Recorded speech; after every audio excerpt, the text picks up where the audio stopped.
సుందరి, నా వల్ల ఏదైనా పొరపాటు జరిగిందా, లేదా నీ పట్ల ఎవరైనా మర్యాదగా ప్రవర్తించారా?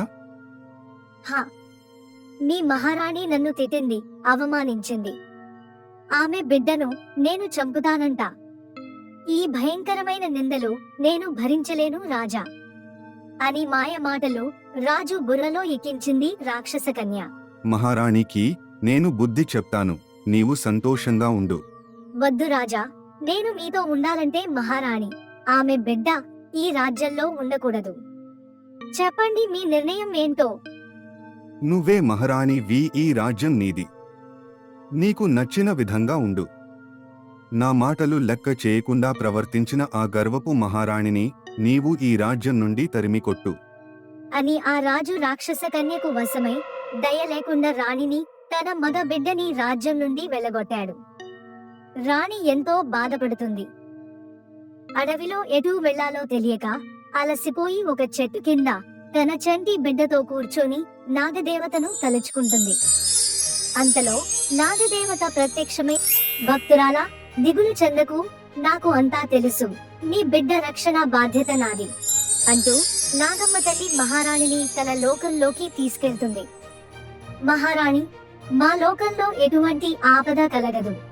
ఈ భవనంలో నీవు నీ బిడ్డతో సంతోషంగా ఉండు అని దీవించింది. అక్కడ ఉన్న నాగకన్యలకు మహారాణి బాధ్యతను అప్పజెప్పి మాయమవుతుంది. అలా కొంతకాలానికి యువరాజు పెద్దవాడు అవుతాడు. ఒకరోజు నాగమ్మ ప్రత్యక్షమై మహారాణితో, నీ రాజ్యం ప్రమాదంలో ఉంది. నిన్ను, మహారాజును విడదీసి ఆ మాయకన్య రూపంలో ఉన్న స్త్రీ నీ భర్తను వశపరుచుకొని రాత్రిపూట రాక్షసిగా మారి రాజ్యంలో ఉన్న పశువులను, మనుషులను తింటుంది. రాజ్యంలో ప్రజలు అల్లాడుతున్నారు. రాజుకి మనశ్శాంతి లోపించింది. భయపడకు రాణి, నీ కొడుకు కారణజన్ముడు, ఎందుకంటే ఆ రాక్షసిని అంతం చేయడానికే జన్మించాడు. తనకు నిజం తెలియాలి అని యువరాజుని పిలిచి, నీవు నీ తండ్రి గురించి నిజం తెలుసుకోవాలి. చంద్ర, నీ రాజ్యం పేరు రోజ్ ల్యాండ్. నీవు చంద్రశేఖర మహారాజు కొడుకువి. నీవు యువరాజువి. ఒక మాయ రాక్షసి వలలో చిక్కుకున్న రాజు మిమ్మల్ని దూరం చేసుకున్నాడు. ఆ రాక్షసిని అంతం చేసి నీవు నీ రాజ్యాన్ని, ప్రజలను కాపాడి నీ తల్లిదండ్రులను కలపాలి. యువరాజా, జరిగిన కథంతా తెలుసుకున్న యువరాజు తన అమ్మకు న్యాయం చేయాలనుకుంటాడు. అమ్మా, నా తండ్రి గారు ఎంత నీచమైన వాడా? చంద్ర మాటలు భరించలేని మహారాణి, నాయన, నీ తండ్రి గారైన మహారాజు చాలా మంచివాడు. ఆ రాక్షస కన్య మాయలో పడి సత్యం తెలుసుకోలేకపోయాడు.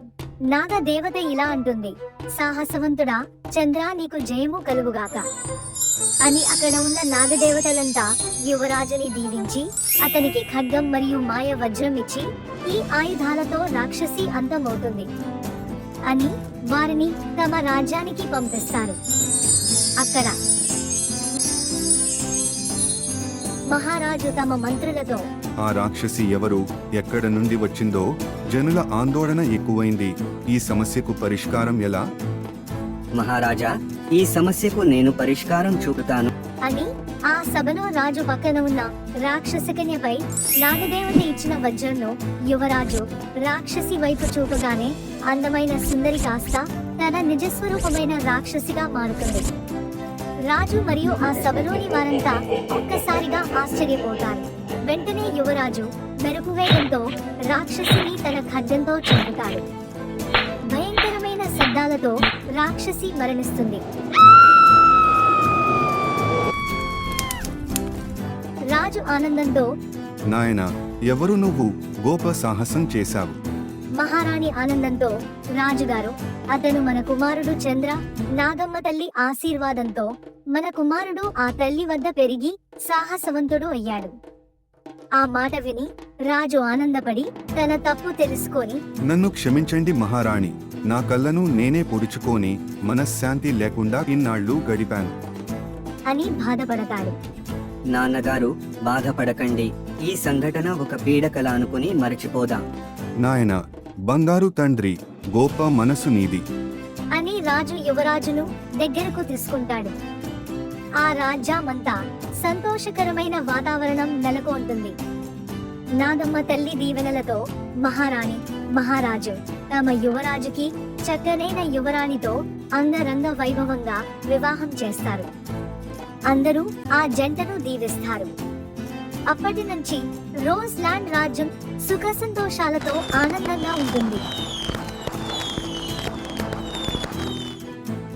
మరిన్ని నీతి కథల కోసం మా ఛానల్ ని సబ్స్క్రైబ్ చేసుకోండి.